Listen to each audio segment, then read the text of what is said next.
남편은 5일간 지방 출장을 간다고 했습니다. 하지만 GPS는 남편이 고급 산후조리원에 있다고 가리켰습니다. 시댁 식구 6명 모두가 상간녀의 산후조리를 돕고 있었죠. 출장에서 돌아온 남편은 집에서 벌어진 상황에 경악을 금치 못했습니다. 제 인생은 지난 5년간 남편 민준과 함께 건축 자재 사업을 일구는데 온전히 바쳐졌습니다. 거대한 제국은 아닐지라도 번듯한 집 한 채와 적당한 차 한 대, 그리고 가장 중요하게는 이제 막 어린이집에 다니기 시작한 어린아들 준서를 키우기에 충분한 기반이었죠. 그 세월 동안 저희는 환상의 짝이었습니다. 시장의 수많은 폭풍우를 함께 헤쳐나갔죠. 벽돌 한 장을 고르는 일부터 모래 일루배를 계산하는 일, 그리고 큰 거래처와 협상하는 것까지 모든 것을 함께 했습니다. 민주는 천부적인 소통 능력을 가진 사람이었어요. 현장 인부부터 대기업 이사까지 누구와도 막힘없이 대화하며 상대방을 존중받는다고 느끼게 만드는 재주가 있었죠. 반면 저는 뒤에서 모든 것을 정리하고 재정을 관리하는 역할이었습니다. 서윤이 네가 없었으면 난 벌써 3번은 부도났을 거야. 민주는 늘 그렇게 농담처럼 말했지만 저는 그 농담 속에 담긴 진심과 아내에 대한 깊은 신뢰를 알고 있었습니다. 하지만 최근 들어 작년 설날 이후로 모든 것이 변하기 시작했습니다. 거창한 변화는 아니었어요. 마치 거울에 난 아주 미세한 균열처럼 한 침대에서 잠드는 아내만이 알아챌 수 있는 작은 변화들이었죠. 민주는 아들에게 짜증을 내는 일이 잦아졌고 몰래 휴대폰을 붙들고 있는 시간이 늘었으며 갑작스러운 출장 횟수도 눈에 띄게 잦아졌습니다. 분기에 한 번 가던 것이 이제는 2달에 한 번꼴로 사나흘씩 자리를 비웠죠. 그 월요일 아침, 제가 아들의 아침 식사를 준비하느라 분주할 때 민준이 바쁜 듯 하면서도 어딘가 긴장된 표정으로 부엌으로 내려왔습니다. 여보, 나 이번 주 목요일부터 5일 정도 출장 가야 할 것 같. 민준이 말했습니다. 목소리는 단호했지만 시선은 저를 마주치지 못하고 우유를 넣은 커피잔에만 고정되어 있었죠. 저는 계란 프라이를 올린 토스트 접시를 식탁에 내려놓으며 그를 바라봤습니다. 또 가요? 이번엔 어디인데요? 아, 포항에 새로 들어온 철강 물량이 있어서 고객사에서 직접 와서 샘플 확인하고 최종 계약을 마무리하자고 하네. 알다시피 큰 계약이라 내가 꼭 가야 해. 저는 고개를 끄덕이며 애써 담담한 목소리를 유지했습니다. 그럼 지훈 씨 보내면 안 돼요? 그 친구도 일 잘하잖아요. 지훈은 민준의 비서로 제가 입사 초기부터 직접 가르친 똑똑한 청년이었습니다. 민준은 뜨거운 커피를 한 모금 마시며 제 질문이 마음에 들지 않는다는 표정을 지었습니다. 안 돼. 이건 중요한 일이라 내가 직접 해야 해. 그리고 요즘 지훈이가 좀 해이해진 것 같아서 내가 직접 가는 게 마음 편해. 당신은 집에서 준서 잘 보고 회사 일 좀 챙겨줘. 회사 일은 걱정 마세요. 장부랑 주문 거는 제가 다 알아서 잘 처리하고 있으니까. 다만 요즘 당신 출장이 너무 잦잖아요. 우리 제대로 앉아서 대화할 시간도 없는 것 같아요. 저는 그의 눈을 들여다보며 한 가닥의 미안함이나 연민이라도 찾아보려 했지만 보이는 것은 무감각한 벽뿐이었습니다. 에이, 또 이상한 상상하지 마. 내가 누구 때문에 이렇게 일하는데. 다 우리 가족, 당신이랑 준서 때문이지. 남자가 밖에서 돈 버는 게 얼마나 힘든데 당신이 이해해줘야지. 집에서 애나 잘 키우면 되는 거야. 민주는 커피잔을 내려놓고 서둘러 일어섰습니다. 나 서재에 가서 서류 좀 챙겨야겠다.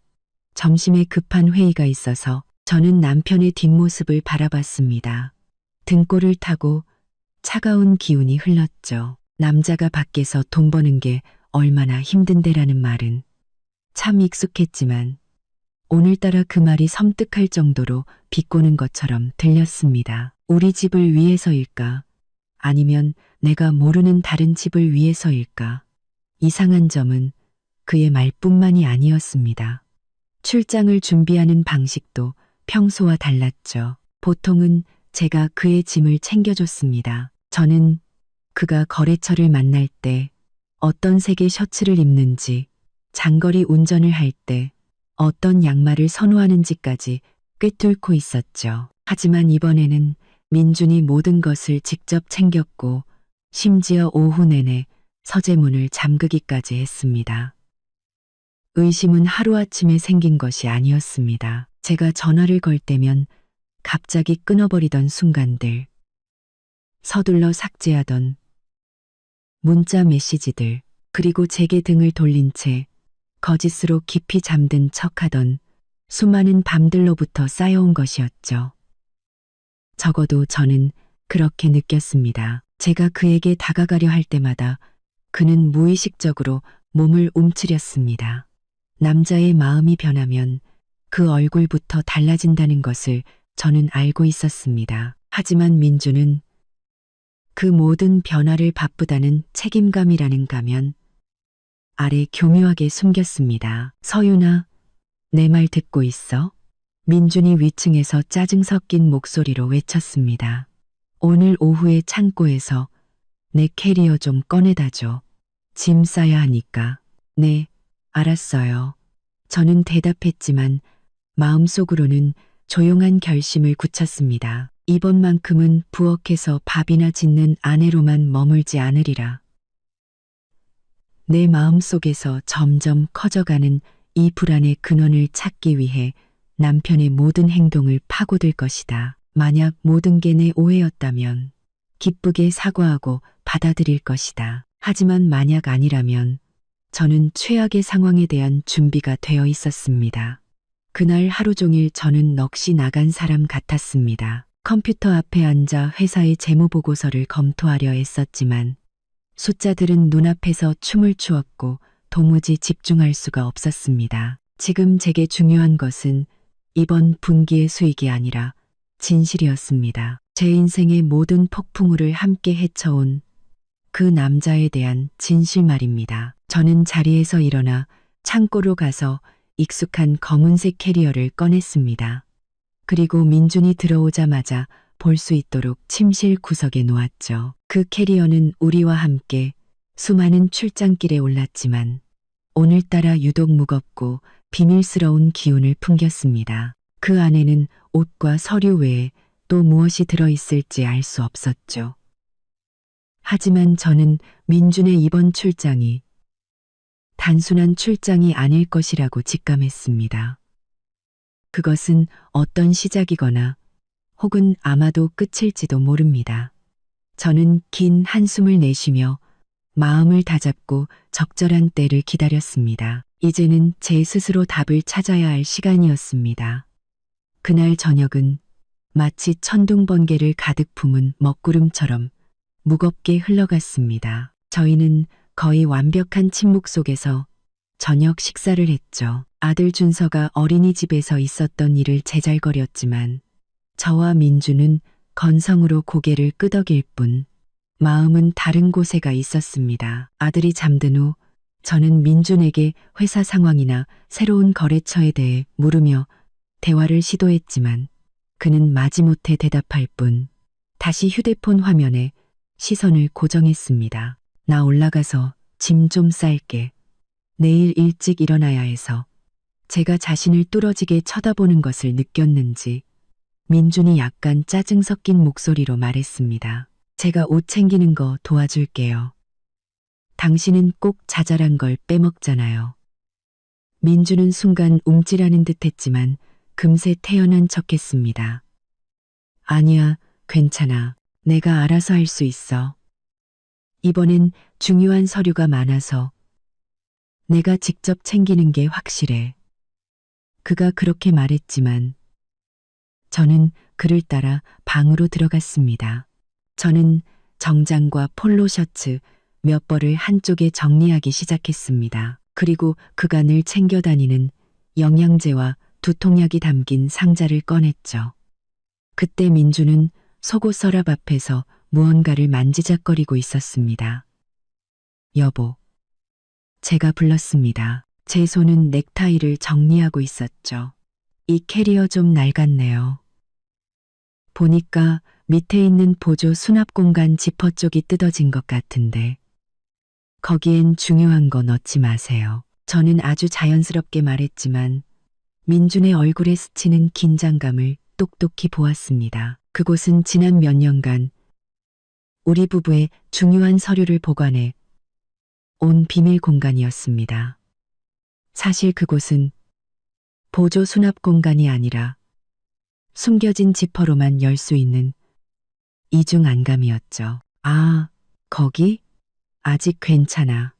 예전에 작은 계약서들 넣어두던 곳인데 안전해서 그냥 계속 쓰게 되네. 민준이 대답했습니다. 하지만 그는 저를 보지 않았죠. 그의 손에는 두꺼운 수첩 크기의 작은 검은색 천 가방이 꽉 쥐어져 있었습니다. 민준은 캐리어를 바닥에 내려놓고 뚜껑을 활짝 연 뒤 제게 등을 돌린 채 옷을 확인하는 척했습니다. 그의 동작은 매우 빠르고 단호했습니다. 그의 동작은 매우 빠르고 단호했습니다. 그는 손을 캐리어 바닥으로 뻗어 숨겨진 지퍼를 찾아 열고 그 검은 가방을 안으로 밀어 넣었습니다. 그리고 재빨리 지퍼를 닫고 원래 안감을 덮어 캐리어를 원래 상태로 되돌려 놓았죠. 모든 것은 10초 안에 일어났지만 저는 그 모든 과정을 하나도 놓치지 않고 지켜보았습니다. 저는 숨소리가 흐트러지지 않도록 애썼습니다. 그 검은 가방은 뭐예요? 서류라면서 그렇게 깊숙이 숨겨야 해요. 민주는 돌아보며 어색한 미소를 지었습니다. 제가 거짓말을 감출 때 짓는 바로 그 미소였죠. 아, 별거 아니야. 신소재 기술 관련 기밀 문서라서 밖에 두면 잃어버릴까봐. 이거 우리 회사 미래가 걸린 중요한 사업 기밀일 수도 있다고. 그럼 서류 가방에 넣지. 왜 캐리어 밑바닥에 넣어요? 저는 여전히 그저 궁금한 아내처럼 부드러운 목소리로 물었습니다. 서류 가방은 남들이 보기 쉽잖아. 이 공간은 나만 아는 곳이니까. 걱정 마. 내가 하는 일은 다 철저하게 계산해서 하는 거니까. 그는 제 머리를 가볍게 쓰다듬었습니다. 예전에는 그토록 따뜻하게 느껴졌던 행동이 이제는 소름 끼치도록 가식적으로 느껴졌습니다. 저는 민준이 거짓말을 하고 있다는 것을 알았습니다. 정말 기밀 문서라면 방충격 기능이 있는 가방에 넣었을 것이고 보안 장치 하나 없는 그런 검은 천 가방에 넣지는 않았을 겁니다. 게다가 회사의 가장 중요한 서류는 모두 제가 관리하는 서재 금고에 있었습니다. 네, 그럼 제가 세면도구랑 칫솔 챙겨줄게요. 간식거리라도 좀 싸드릴까요? 저는 그의 의심을 거두기 위해 일부러 화제를 돌렸습니다.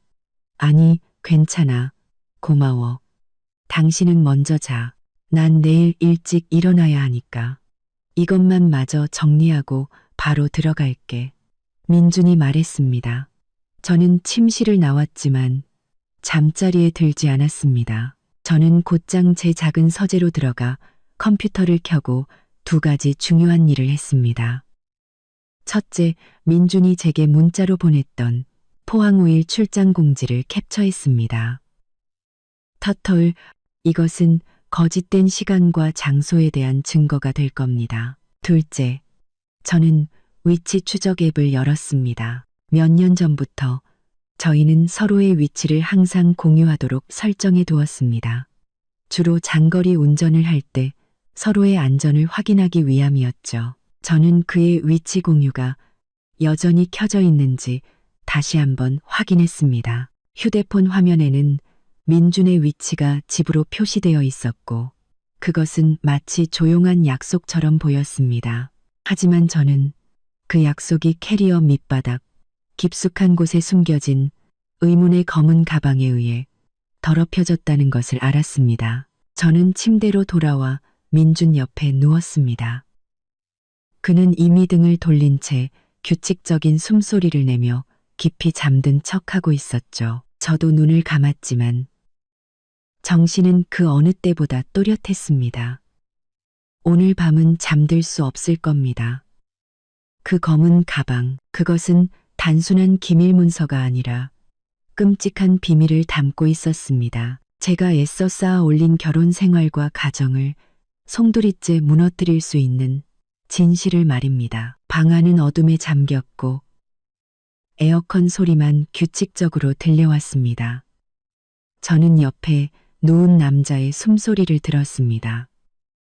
그록 제가 사랑하고 믿었던 그 남자는 이제 완전히 낯선 사람이 되어 있었습니다. 그의 앞에서 보였던 제 평정심은 얇은 얼음막에 불과했고 그 아래에는 의심이라는 차가운 강물이 세차게 흐르고 있었습니다. 저는 민준의 숨소리가 정말로 깊은 잠에 빠졌을 때 규칙적인 리듬으로 바뀔 때까지 기다렸습니다. 저는 조심스럽게 몸을 움직여 이불 밖으로 발을 빼냈고 나무 바닥에서 소리가 나지 않도록 애썼습니다. 저는 캐리어 앞으로 다가가 작은 스탠드 조명을 켰습니다. 아주 빠르고 교묘하게 어떤 흔적도 남기지 말아야 했습니다. 손은 떨렸지만 제 결심은 저를 이상할 정도로 침착하게 만들었습니다. 저는 도둑이 아닙니다. 그저 제 인생의 진실을 찾으려는 사람일 뿐이죠. 저는 무릎을 꿇고 조용히 캐리어를 열었습니다. 옷가지를 한쪽으로 치우고 캐리어 바닥에 안감을 찾았습니다. 조심스럽게 손을 넣어 숨겨진 지퍼를 찾았죠. 지퍼가 딸깍하는 아주 작은 소리를 냈지만 고요한 밤중에 그 소리는 제게 총성처럼 크게 들렸습니다. 민준이 깰까봐 겁이 났지만 그는 여전히 미동도 없었습니다. 검은 가방이 그 안에 고이 놓여 있었습니다. 저는 천천히 그것을 꺼내고 캐리어를 조심스럽게 원래 자리에 돌려놓았습니다. 저는 가방을 들고 서둘러 욕실로 들어가 문을 잠그고 가장 밝은 조명을 켰습니다. 진실의 순간이었습니다. 무엇이든 저는 마주해야만 했습니다. 저는 검은 가방을 열었습니다. 손은 약간 떨렸지만 심장은 이미 준비가 되어 있었죠. 안에는 서류 뭉치도 현금도 아니었습니다. 아무런 생명이 없는 물건이었지만 그것이 담고 있는 의미는 끔찍했습니다. 눈부신 욕실 조명 아래 검은 가방 속의 물건이 뚜렷하게 모습을 드러냈습니다. 그것은 마치 차갑고 날카로운 칼날처럼 제 눈을 똑바로 찔렀죠. 그것은 민준이 변명했던 것처럼 업무나 사업적 목적으로 쓰일 수 있는 물건이 결코 아니었습니다. 그것은 제조사의 상표와 접힌 자국이 그대로 남아있는 아주 새로운 신생아용 속사계였습니다. 속사계는 작은 흰 구름 무늬가 그려진 연한 하늘색이었습니다. 부드럽고 포근하고 민준이 말했던 포항의 그 어떤 철강 계약과도 전혀 어울리지 않았죠. 저는 그 자리에 얼어붙었습니다. 모든 감각이 마비되는 것 같았죠. 저는 속사계를 멍하니 바라보다가 다시 검은 가방을 내려다보았습니다. 손을 뻗어 부드러운 면직물을 만져보았습니다. 손끝에서부터 차가운 감각이 온몸으로 퍼져나갔습니다. 연한 하늘색, 아기 속사계, 이 세 가지 단서만으로도 지난 몇 달간 제가 애써 스스로를 안심시키려 했던 모든 노력과 변명들이 한순간에 무너져 내렸습니다. 오랫동안 막연했던 두려움이 순식간에 끔찍하고 명백하며 부인할 수 없는 진실이 되어버렸습니다. 저와 함께 사업을 일구고 아들 준서를 낳아 함께 키운 남편이 이제 다른 생명을 준비하고 있었습니다. 울음이 나오지 않았습니다. 울 수가 없었죠. 눈물은 흘러내리지 않고 가슴 속에서 단단하게 굳어버린 것 같았습니다. 가슴이 꽉 막혀 숨쉬기조차 힘들었습니다. 마치 거대한 바위가 짓누르는 것 같았죠. 이 고통은 아내로서 느끼는 평범한 질투가 아니었습니다. 지난 5년간 절대적으로 믿어왔던 사람에게 뼛속까지 배신당한 느낌, 거짓의 불길에 타버린 느낌이었습니다. 이 연한 하늘색 아기 속삭이는 그 어떤 자백보다도 더 많은 것을 말해주고 있었습니다. 그것은 한 아버지의 세심한 준비와 설레는 기다림을 보여주었죠. 그것은 민준이 제 등 뒤에서 몰래 쌓아 올린 두 번째 삶에 대한 명백한 물증이었습니다. 저는 천천히 속삭이를 다시 가방에 넣고 원래대로 깔끔하게 접었습니다. 충격 뒤에 찾아온 섬뜩한 평정심 덕분에 저는 기계적으로 움직일 수 있었습니다. 저는 소리를 지르거나 난리를 피우는 대신 행동해야 한다는 것을 알았습니다. 저는 아들 준서가 옆방에서 곤히 자고 있는 상황에서 이성을 잃는 그런 여자가 아니었습니다. 저는 검은 가방을 캐리어의 비밀 공간에 다시 넣어두었습니다. 숨겨진 지퍼를 잠그고 안감을 덮었죠. 모든 것이 원래대로 돌아왔습니다. 검은색 캐리어는 방구석에서 조용히 내일 아침에 출장을 기다리고 있었습니다. 저는 아들 준서를 생각했습니다. 아이는 이제 겨우 5살이고 온전한 가정이 필요했습니다. 저는 회사를 그리고 그곳의 민준과 함께 쏟아부었던 수많은 노력과 땀, 눈물을 생각했습니다. 모든 것을 허무하게 무너뜨릴 수도 모욕적으로 버림받는 사람이 될 수도 없었습니다. 이 순간 저는 더 이상 슬픔을 느끼지 않았습니다. 버림받는 사람이 될 수도 없었습니다. 대신 차가운 분노와 강철 같은 결심이 솟아올랐죠. 만약 민준이 이 길을 선택했다면 저 서유는 가만히 앉아 당하고만 있지는 않을 겁니다. 저는 그 여자가 누구인지, 아들을 낳았는지, 딸을 낳았는지, 그리고 민준이 우리의 공동 재산을 얼마나 빼돌려 그 새로운 가정을 꾸렸는지 모든 것을 낱낱이 밝혀내야 했습니다. 이 흑백을 가리는 일은 서두를 수 없다는 것을 알았습니다. 저는 모든 것을 비밀에 붙이고 민준이 제가 그의 비밀을 알아챘다는 사실을 눈치채지 못하게 해야 했습니다. 그가 안심하고 경계를 풀도록 저는 계속해서 믿음직하고 온화한 아내 역할을 해야 했습니다. 이것은 단순한 부부싸움이 아니었습니다. 이것은 법적, 경제적 전쟁이었고 먼저 평정심을 잃는 자가 패배하는 게임이었습니다. 창문 커튼 너머로 새벽빛이 희미하게 새어 들어오기 시작했습니다. 저는 밤새 뜬 눈으로 앉아 있었지만 정신은 그 어느 때보다 맑았습니다. 민준이 잠에서 깼을 때 제가 안락의자에 앉아 책을 읽고 있는 것을 보고 약간 놀란 듯 했습니다. 앉았어? 왜 침대에 안 눕고 거기 앉아 있어? 그가 약간 걱정스러운 목소리로 물었습니다. 저는 미소를 지었습니다. 자연스러움을 유지하기 위해 엄청난 노력이 필요한 미소였죠. 잠이 잘 안 와서 일찍 일어나서 책 좀 읽었어요. 일어났어요. 아침 식사 준비해 줄게요. 응, 고마워. 민준이 대답했습니다. 그는 다가와 제 이마에 가볍게 입을 맞췄습니다.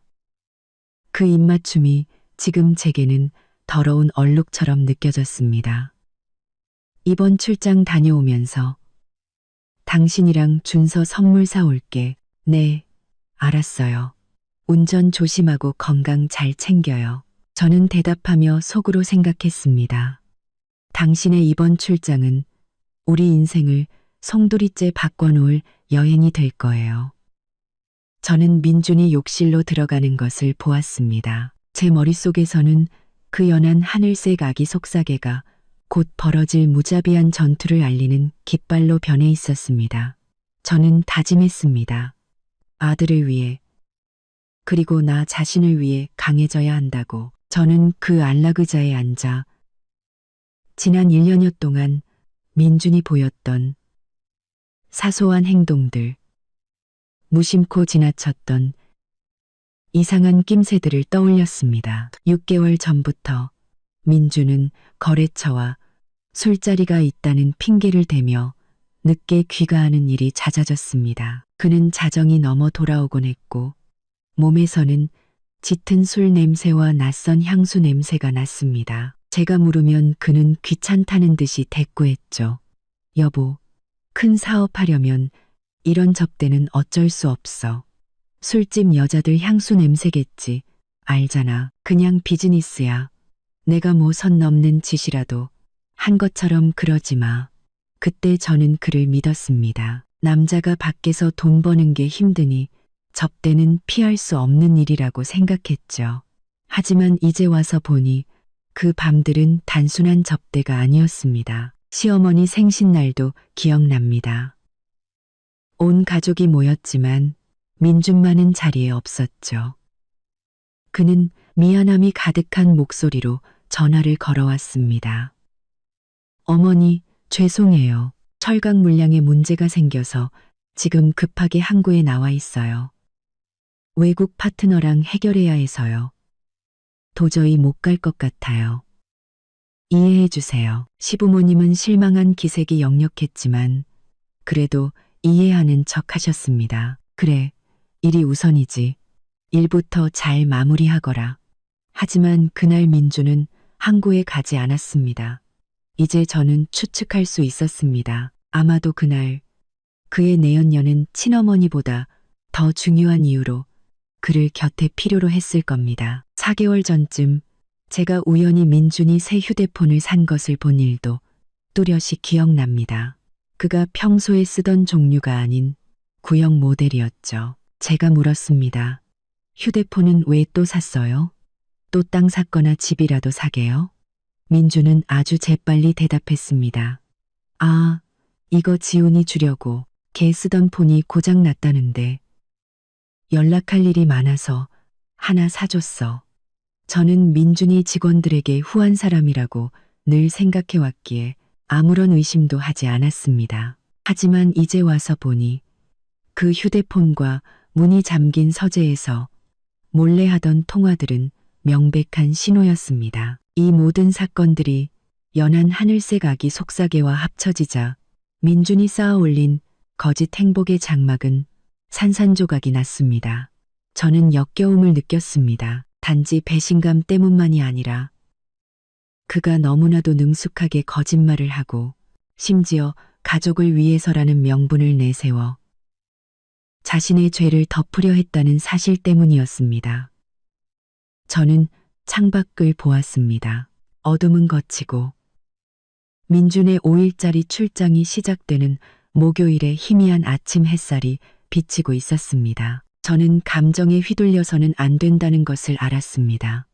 눈물, 비난, 질투는 이 순간 아무 소용이 없으며 오히려 상대방에게 경고 신호를 줄 뿐이었습니다. 저는 다른 사람이 되어야 했습니다.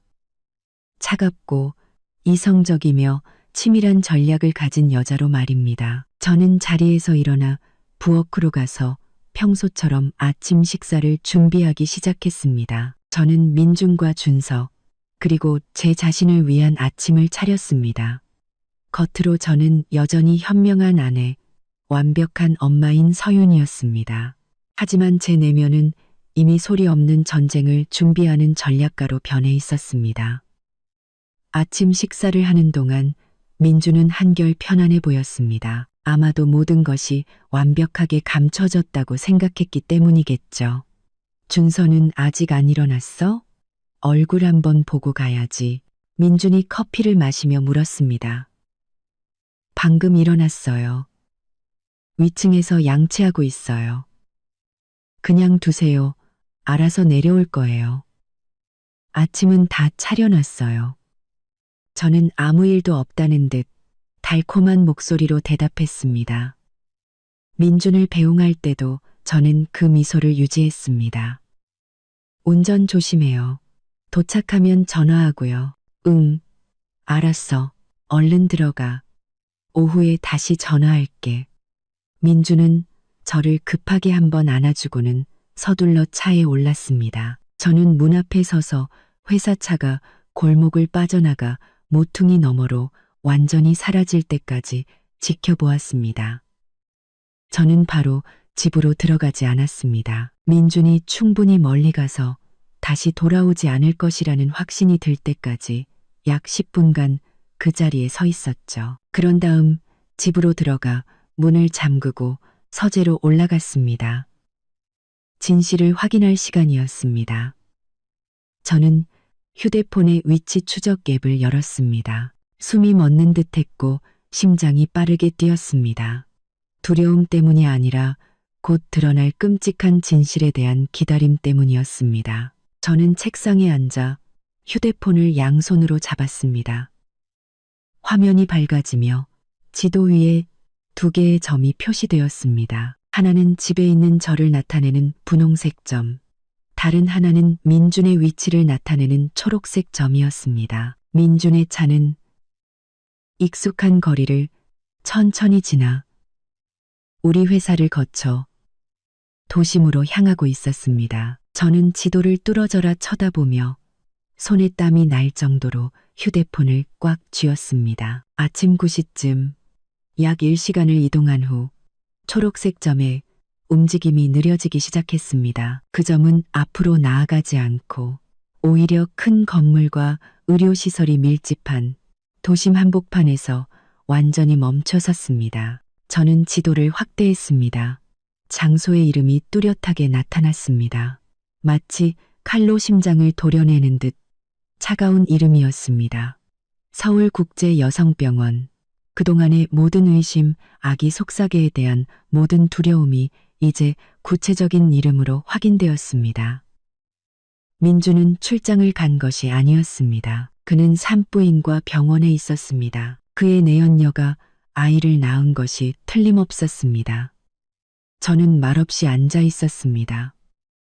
배신감과 무시당했다는 느낌은 더 이상 격렬한 고통으로 다가오지 않았습니다. 대신 파괴적인 분노가 치밀어 올랐죠. 그는 나를 뭐라고 생각한 걸까? 철강계약이라는 어설픈 거짓말에 쉽게 속아 넘어갈 바보로 본 걸까? 저는 제 개인용 차, 주로 장을 보거나 아이를 데리러 갈 때 쓰는 작은 차를 몰고 나갔습니다. 저는 지도에 표시된 민준의 경로를 그대로 따라 운전했습니다. 가는 내내 저는 생각을 정리하려 했었습니다. 그곳에 도착하면 무엇을 해야 할까? 소리를 지르고 난동을 부릴까? 아니, 절대 안 돼. 나는 모든 것을 알지만 아무도 내가 안다는 사실을 모르게 하는 우위에 서야만 했습니다. 목적지에 도착한 저는 병원 정문에서 약 200m 떨어진 관찰하기 좋은 구석진 곳에 차를 세웠습니다. 서울국제여성병원은 매우 크고 호화로운 곳이었습니다. 예전에 제가 준서를 낳을 때 민준이 비용 때문에 한참을 망설였던 곳이었죠. 저는 차 안에서 선글라스를 고쳤었습니다. 불과 몇 분 후 저는 우리 회사 차가 병원의 VIP 주차장에 서 있는 것을 보았습니다. 그리고 민준이 보였죠. 그는 정장을 말끔하게 차려입고 차에서 내렸습니다. 하지만 지난 5년간 익숙했던 그의 얼굴에는 이제 긴장감과 함께 낯선 설렘과 다정함이 뒤섞여 있었습니다. 민준은 정문으로 향했지만 바로 들어가지 않았습니다. 대신 병원 바로 맞은편에 있는 편의점으로 들어갔죠. 저는 앞유리를 통해 눈을 가늘게 뜨고 그를 지켜봤습니다. 그가 많은 물건을 사는 것이 보였습니다. 그는 커다란 분유통을 집어들고 유통기한을 꼼꼼히 살폈습니다. 그 다음엔 신생아용 기저귀 몇 팩을 집어들었죠. 그리고는 유아용품 코너로 가서 젖병 세정제를 골랐습니다. 그는 너무나 세심해서 직원에게 신생아에게 어떤 분유가 좋은지 묻기까지 했습니다. 눈물이 흐르지는 않았지만 목구멍으로 짜디짠 무언가가 넘어오는 것을 느꼈습니다. 고통스러워서 운 것이 아니었습니다. 진실이 너무나 명백하고 적나라해서 흘리는 눈물이었습니다. 저는 휴대폰을 꺼냈습니다. 그에게 전화하기 위해서가 아니라 사진을 찍기 위해서였죠. 저는 주차장에 서 있는 회사차를 찍었습니다. 양손에 신생아 용품이 가득 담긴 봉투를 들고 편의점에서 나오는 민준의 모습을 찍었습니다. 이 증거는 그 어떤 변호사도 부인할 수 없을 겁니다. 그 후 민준은 서둘러 병원 안으로 들어갔습니다. 저는 자동문 뒤로 사라지는 그의 뒷모습을 보았습니다. 저는 차를 빼서 짧게 한 바퀴 돌았습니다. 제 마음은 이제 완전히 굳어져 있었습니다. 저는 차를 빼서 짧게 한 바퀴 돌았습니다. 다음에 무엇을 해야 할지 분명히 알았죠. 저는 집으로 돌아가 아무것도 모르는 아내 역할을 계속하며 기다려야 했습니다. 민준이 그 새로운 가정에서 자리를 잡을 때까지 말입니다. 10시가 조금 안 된 시각, 저는 민준의 번호를 눌렀습니다. 그의 거짓말을 다시 한번 확인해야 했습니다. 그의 목소리로 거짓말을 직접 들어야 제 분노가 더욱 날카로워질 테니까요. 저는 집으로 돌아오는 내내 떠날 때와는 완전히 다른 심리 상태로 운전했습니다. 10시 15분쯤 저는 민준에게 전화를 걸었습니다. 신호음이 한참 동안 울렸고 저는 온갖 추측을 해야 했습니다. 그는 지금 병실에 있을 테고 내연녀와 아이 때문에 바쁠 것이다. 과연 전화를 받을까? 받지 않는다면 또 무슨 핑계를 댈까? 민준은 5번째 신호음이 울렸을 때 전화를 받았습니다. 그의 목소리는 약간 숨이 찼고 서두르는 듯 멀게 느껴졌지만 애써 다정한 척했습니다. 여보, 나야. 저는 감정을 억누르며 최대한 자연스럽고 심지어 애교 섞인 걱정스러운 목소리를 냈습니다. 도착했어요? 숙소는 잡았는지, 오는 길에 피곤하지는 않았는지 궁금해서 전화했어요. 민준은 즉시 대답했습니다. 그의 목소리는 바쁜 직장인의 단호한 톤으로 금세 돌아왔습니다. 응, 방금 도착했어. 너무 피곤하다. 길도 멀고 차도 엄청 막히더라. 이제 막 호텔에 체크인했는데 여긴 좀 덥네. 그래도 괜찮아. 얼른 뭐 좀 먹고 바로 회의 들어가야 해. 아, 정말 고생이 많네요. 식사는 했어요? 꼭 따뜻한 밥 챙겨 먹고 일해요. 저는 말하며 속으로 되뇌었습니다. 당신은 지금 산부인과에 있으면서 무슨 회의를 한다는 거야? 응, 알았어. 걱정 마. 잠깐 밖에 나가서 뭐 좀 먹고 호텔 들어와서 쉬다가 좀 이따 파트너들 바로 온대. 그가 말했습니다. 그때 수화기 너머로 문이 닫히거나 누군가 움직이는 듯한 작은 소리가 들렸습니다. 내가 나중에 다시 전화할게. 지금 좀 바빠서. 네, 알겠어요. 건강 잘 챙겨요. 저랑 준서는 집에서 잘 지내고 있으니까 걱정 말고 일 보세요. 저는 그렇게 대답하고 전화를 끊었습니다. 저는 휴대폰을 책상에 내려놓았습니다. 머릿속이 복잡했죠. 그 거짓된 대화는 한치의 망설임도 없이 유창하게 흘러갔습니다. 민주는 포항에 있고 호텔에 있으며 회의를 준비 중이라고 했습니다. 현실은 그는 저에게서 불과 몇 킬로미터 떨어진 서울국제여성병원에 있었습니다.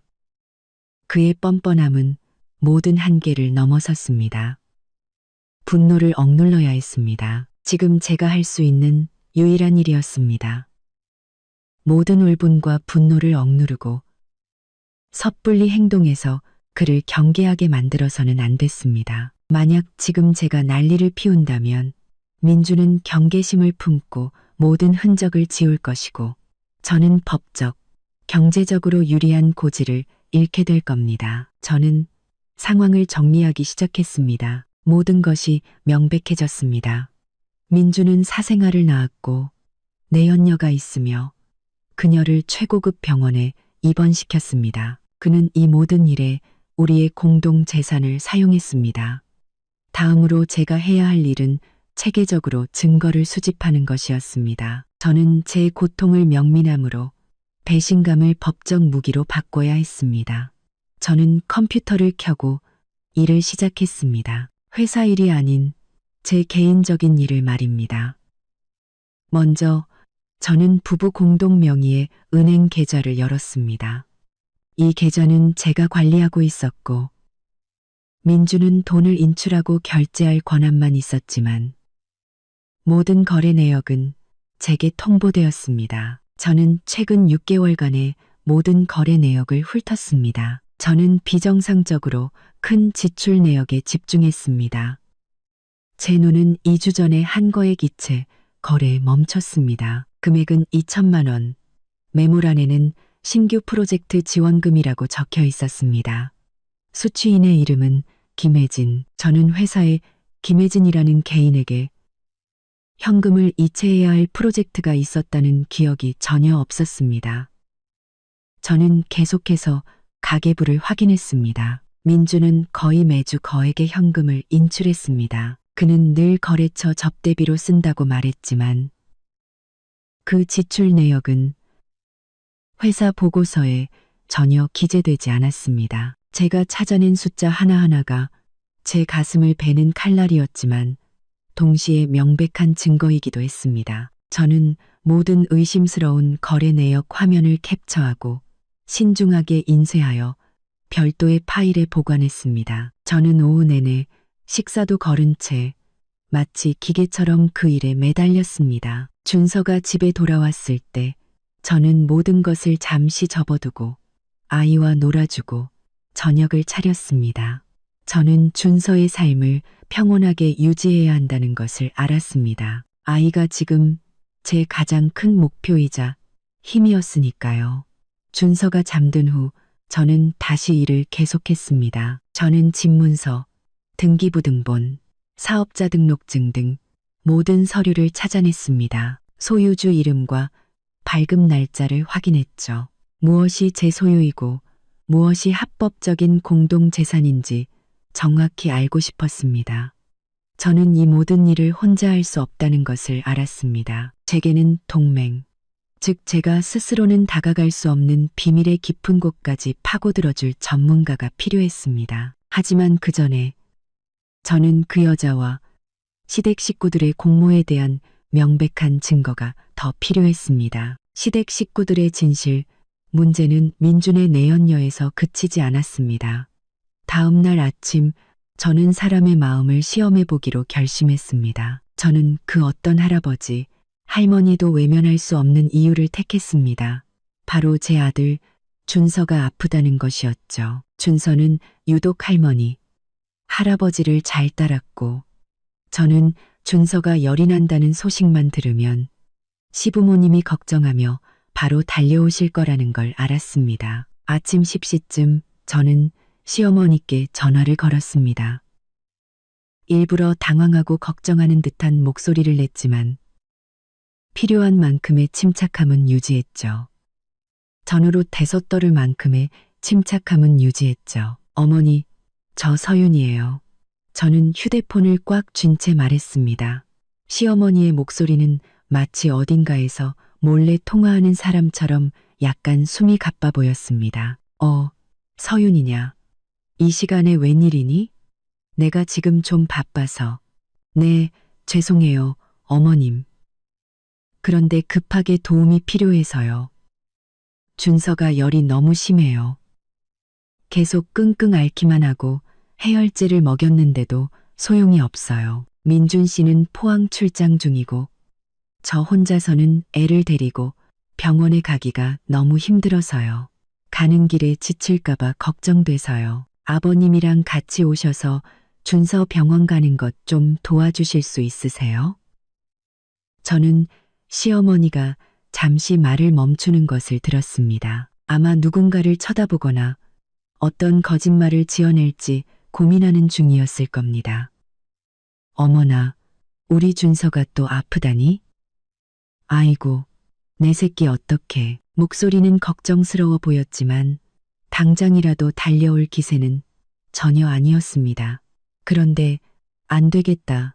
얘야, 오늘 아버님은 중요한 일이 있어서 일찍 나가셨고 나는 지금 이모님 댁에 와 있단다. 이모님이 병원에 가셔서 내가 집 좀 봐주기로 했거든. 좀 이따 정수기 설치 기사님도 오기로 해서 꼼짝을 못해. 저는 그 어설픈 거짓말에 기가 막혔습니다. 시댁과 이모님 댁은 도시 반대편에 있었고 시어머니는 자기 집 외에 다른 사람 집 정수기 설치에 관심을 가진 적이 단 한 번도 없었습니다. 어머님, 그래도 애가 열이 40도 가까이 돼요. 택시를 부를 수는 있지만 혼자서 애가 힘들어할까봐 걱정돼서요. 아니면 아가씨한테 전화해서 잠깐 와달라고 해주실 수 있으세요? 민지요? 아, 민지 말이야. 걔도 지금 정신없이 바쁘다. 며칠 전부터 절에 템플스테이 간다고 휴가 냈어. 휴대폰도 꺼놨을걸. 누구한테도 방해받고 싶지 않다고 했거든. 그러니 네가 좀 고생스럽더라도 택시 불러서 애 데리고 병원 다녀오너라. 무슨 일 있으면 전화해서 소식 전해주고 나도 바빠서 이만 끊어야겠다. 그렇게 말하고 시어머니는 제가 한마디 더 할 기회도 주지 않고 서둘러 전화를 끊었습니다. 저는 휴대폰 화면을 바라보았습니다. 마음이 얼어붙는 것 같았죠. 시어머니는 거절했을 뿐만 아니라 어처구니 없을 정도로 말이 안 되는 핑계를 댔습니다. 고열에 시달리는 친손자를 내버려 두고 이모님 댁을 봐주고 정수기 기사를 기다리겠다는 할머니라니. 저는 민지가 템플스테이를 갔다는 말을 조금도 믿지 않았습니다. 시누이인 민지는 소셜미디어 중독자였고 12시간 이상 휴대폰 없이 살 수 없는 사람이었습니다. 분명 시댁 식구들 모두 민준의 일을 알고 있었고 지금쯤 어딘가에서 그의 새로운 행복한 가정을 돌보느라 바쁜 것이 틀림없었습니다. 저는 민지가 전화를 받지 않을 것을 알면서도 전화를 걸었습니다. 예상대로 민지의 휴대폰은 계속 신호만 가다가 음성 사서함으로 넘어갔습니다. 저는 한 번 더 전화를 걸었습니다. 제 마음은 이제 놀라움이 아니라 명백한 확신으로 가득 찼습니다. 시댁 식구들은 민준의 죄를 덮기 위해 공모하고 있었습니다. 이 공모 사실은 남편의 배신보다 저를 더 분노하게 만들었습니다. 제가 지난 5년간 진심으로 모시고 존경했던 그들이 이제 와서 저와 그들의 친손자에게 등을 돌리기로 선택한 것입니다.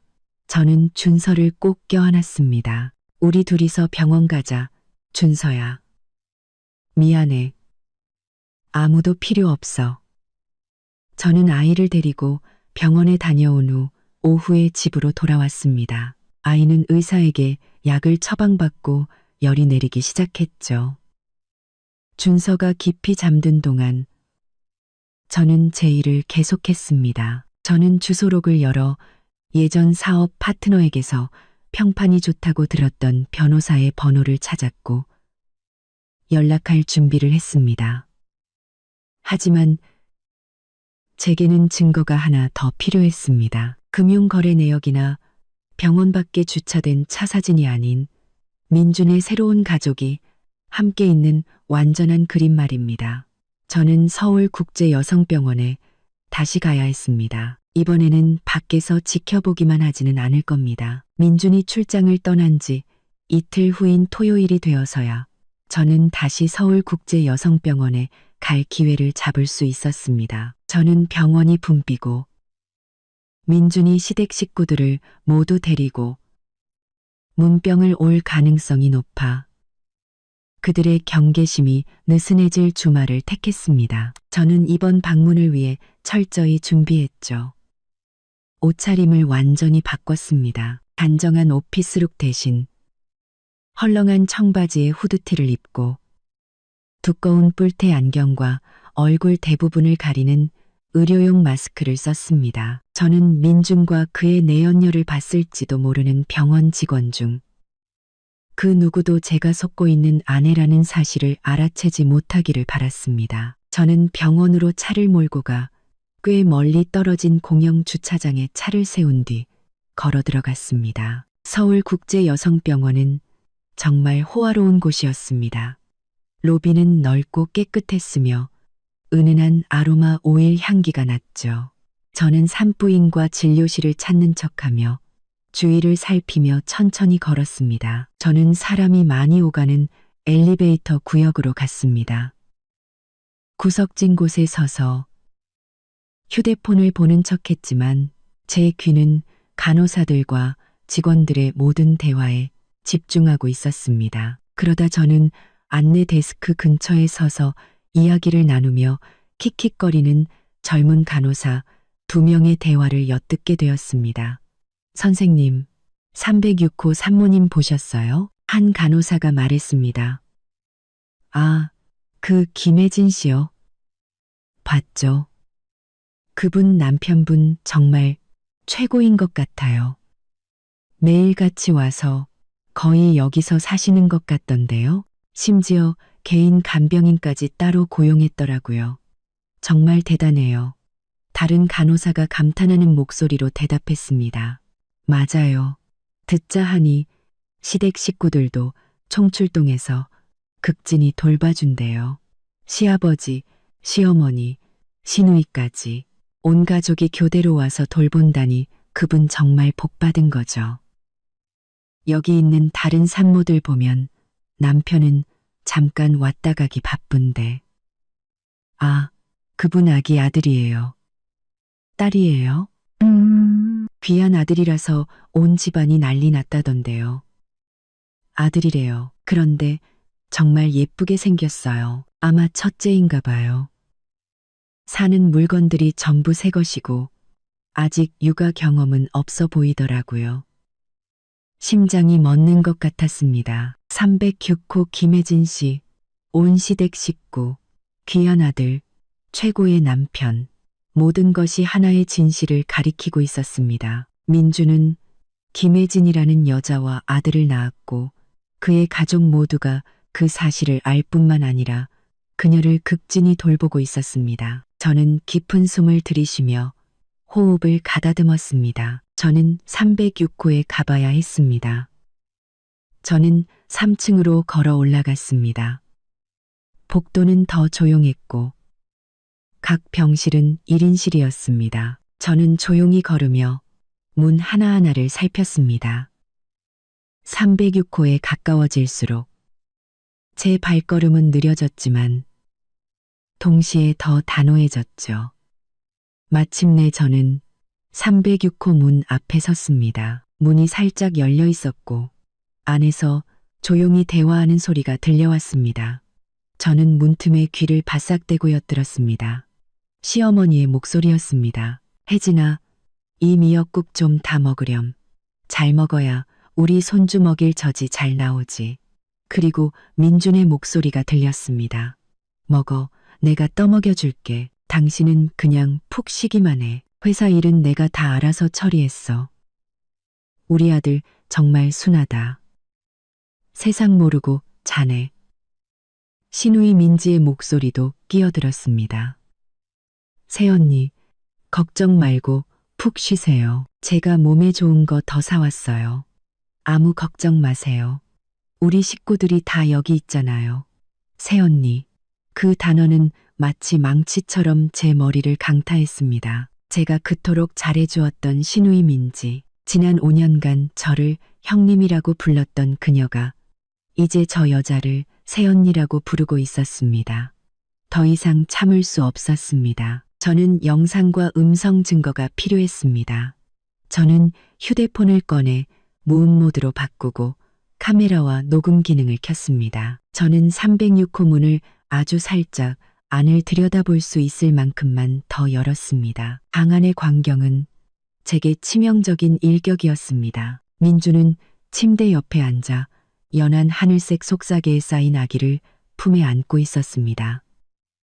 제가 그의 캐리어에서 봤던 바로 그 속삭이였습니다. 그는 고개를 숙여 아기의 이마에 가볍게 입을 맞췄습니다. 그의 얼굴에는 사랑과 만족감이 가득했죠. 김혜진이라는 여자는 침대에 누워 있었습니다. 그녀는 매우 젊었고 피곤한 기색이었지만 눈은 행복으로 빛나고 있었습니다. 시어머니는 그녀에게 미역국을 떠먹여주고 있었고 시아버지는 안락의자에 앉아 신문을 읽고 있었습니다. 민지는 테이블 위 과일을 정리하고 있었죠. 이것은 단순한 외도가 아니었습니다. 이것은 한 가족 전체의 배신이었습니다. 그들은 제 재산을 이용해 새로운 가정을, 새로운 완전함을 구축하고 저를 그들의 삶에서 공공연하게 제거해버렸습니다. 저는 숨을 들이쉬고 휴대폰을 꽉 쥐었습니다. 저는 셔터를 계속 눌러 그 모든 광경을 기록했습니다. 그들의 따뜻한 대화도 전부 녹음했죠. 그들의 따뜻한 대화도 전부 녹음했죠. 우리 손주, 새언니, 우리 아들이라는 말들은 부인할 수 없는 증거가 될 겁니다.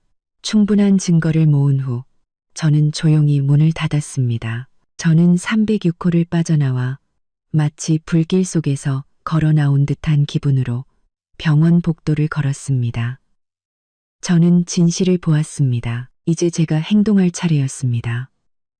저는 변호사에게 연락해야 했습니다. 모든 것을 전문적이고 법적인 차원으로 끌어올려야 했습니다. 서울국제여성병원을 떠나 저는 바로 집으로 가지 않았습니다. 한적한 카페에 차를 세우고 휴대폰을 꺼내 방금 찍은 사진과 녹음 파일을 다시 확인했습니다. 서울국제여성병원을 떠나 민준이 다른 여자의 아들을 안고 있는 모습, 그리고 그 곁을 지키는 시부모와 시누이의 모습은 제 안에 남아있던 마지막 연약함마저 불태워버렸습니다. 저는 더 이상 혼자 행동할 수 없다는 것을 알았습니다. 제게는 전문가, 제 감정적인 증거들을 완벽한 법적 서류로 만들어줄 사람이 필요했습니다. 변호사가 필요했죠. 저는 주소록에서 예전에 우리 회사의 작은 계약 소송건을 자문해 주었던 서 변호사의 번호를 찾았습니다. 서 변호사는 중년의 여성으로 예리하고 일 처리에서 단호하기로 유명했습니다. 여보세요. 서 변호사님 맞으시죠? 저 건축자재회사 민준 씨 아내 서윤이라고 합니다. 서 변호사의 목소리가 재빠르게 응답했습니다. 아, 서윤 씨. 오랜만이네요. 무슨 새로운 계약건이라도 있나요? 아닙니다. 아주 심각한 개인적인 일로 연락드렸습니다. 혹시 가장 빠른 시일 내에 한번 뵐 수 있을까요? 모든 자료를 가지고 가겠습니다. 서 변호사는 잠시 침묵했습니다. 아마도 제 목소리에서 심각성을 느꼈을 겁니다. 좋아요. 오늘 저녁 8시에 제 사무실로 오세요. 7시에 약속이 있는데 아마 일찍 끝날 겁니다. 오시면 서윤 씨를 위해 따로 시간을 내드리죠. 저는 전화를 끊고 조금 안도감을 느꼈습니다. 적어도 나아갈 방향이 생긴 셈이었죠. 다음으로 저는 탐정이 필요했습니다. 법은 재산과 관계에 대한 증거를 필요로 한다는 것을 알았고, 전문 탐정은 저보다 더 빠르고 은밀하게 그 일을 해낼 수 있을 겁니다. 오랜 친구를 통해 저는 김 탐정 사무소를 소개받았습니다. 김 탐정은 경험이 많고 독립적으로 활동하며 입이 무겁기로 유명했습니다. 저는 바로 그날 오후에 김 탐정에게 연락해 약속을 잡았습니다. 김 탐정을 만났을 때 저는 돌려 말하지 않았습니다. 제가 수집한 모든 증거를 테이블 위에 올려놓았습니다. 민준이 신생아 용품을 사는 사진, 306호에서 시댁 식구들과 함께 있는 사진, 녹음 파일, 그리고 김혜진이라는 여자에게 이체된 의심스러운 거래 내역서까지. 안경을 쓴 중년의 남성인 김 탐정은 침착한 눈으로 저를 바라보았습니다. 그는 사진과 재무 자료를 꼼꼼히 검토했습니다. 서윤 씨, 제공해 주신 자료만 봐도 사건은 명백하군요. 이건 단순한 외도가 아닙니다. 공동 재산을 유용하여 별도의 가정을 꾸린 행위입니다. 이건 민준 씨에게 법적으로 매우 불리하게 작용할 겁니다. 김 탐정이 말했습니다. 제가 원하는 건 두 가지입니다. 저는 단호한 목소리로 말했죠. 첫째, 이 김혜진이라는 여자의 신원과 배경을 조사해 주세요. 그녀가 누구인지, 무슨 일을 하는지, 우리 회사와 어떤 관계가 있었는지, 그리고 언제부터 민준 씨의 아이를 가졌는지요. 둘째, 부동산에 대해 조사해 주세요. 민준 씨가 그녀에게 상당한 재산을 넘겼을 것으로 의심됩니다. 김 탐정은 고개를 끄덕이며 제게 계약서를 내밀었습니다. 즉시 조사에 착수하겠습니다. 초기 증거 수집을 아주 잘해 주셨습니다. 특히 시댁 식구들의 공모에 대한 증거는 매우 중요합니다. 계약서에 서명하고 성금을 지불한 후 저는 김 탐정의 사무실을 나왔습니다. 무거운 짐을 나누어진 기분이었습니다. 이제 민준과 그의 가족이 만들어낸 어둠 속으로 저를 대신해 깊이 파고들어줄 사람이 생긴 겁니다. 저녁에는 서 변호사를 만났습니다. 저는 아기 속삭의 이야기부터 306호에서의 광경까지 모든 것을 털어놓았습니다. 변호사님, 이혼하고 싶습니다. 하지만 단순히 재산을 반으로 나누고 싶지는 않아요. 양육권은 제가 갖고 민준 씨가 저 여자에게 넘긴 우리 공동 재산 전부를 되찾아야겠습니다. 저는 분명하게 말했습니다. 서 변호사는 감탄 어린 눈으로 저를 바라보았습니다. 서윤 씨, 이해했습니다. 가지고 계신 증거들을 보면 우리가 매우 유리한 고지에 있습니다. 하지만 제3자에게 넘어간 재산을 되찾는 것은 좀 더 복잡할 수 있습니다. 자금의 출처와 이체 목적에 대한 명확한 증거가 필요합니다. 제가 기본적인 법적 서류를 준비해 두겠습니다.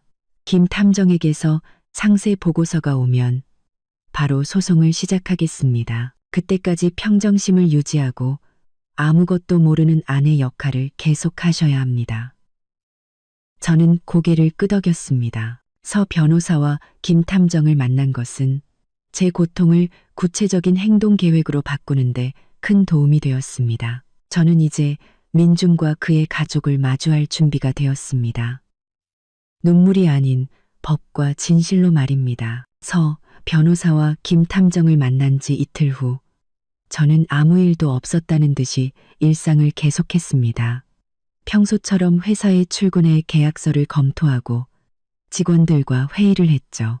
저는 이전보다 더 침착하고 효율적으로 모든 일을 처리했습니다. 제가 회사를 안정적으로 지키는 하루하루가 다가올 전쟁을 앞두고 제 권력과 입지를 강화하는 시간이라는 것을 알았기 때문입니다. 하지만 제 머릿속은 항상 민준과 그의 작은 가족에 대한 생각으로 가득 차 있었습니다. 그가 제 피와 땀으로 번 돈으로 밖에서 행복한 삶을 누리고 있다는 사실을 견딜 수가 없었습니다. 민준의 거짓 출장 나흘째인 월요일 아침, 저는 김 탐정에게서 전화를 받았습니다. 그의 목소리는 차분했지만 저는 그 말 한마디 한마디에 담긴 심각성을 느낄 수 있었습니다.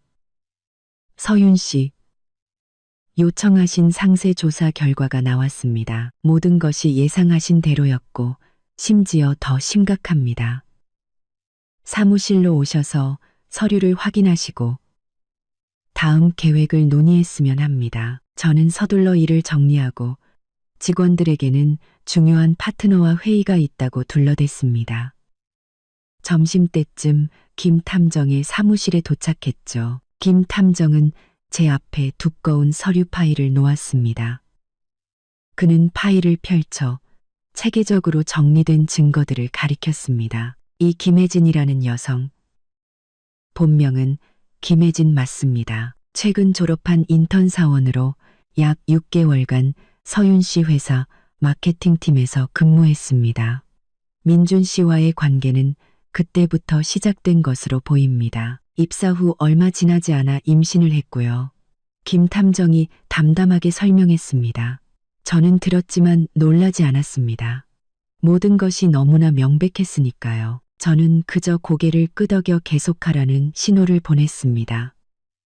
가장 중요한 것은 재산 부분입니다. 지난 1년 반 동안에 민준 씨의 모든 거액 거래를 추적한 결과 김혜진 씨에게 넘어간 2건의 큰 재산 이전을 확인했습니다. 김 탐정은 2개의 은행 거래, 내역서 사본과 증빙 서류를 제 쪽으로 밀었습니다. 첫 번째 증거는 민준 씨가 작년 3월부터 현재까지 김혜진 씨의 계좌로 총 8천만 원을 이체한 은행 거래 내역입니다. 이 돈은 여러 명목으로 이체되었지만 대부분 개인적인 송금이었습니다. 이것은 부부 공동 재산이며 서윤 씨는 이 금액 전부에 대한 반환을 청구할 근거가 충분합니다.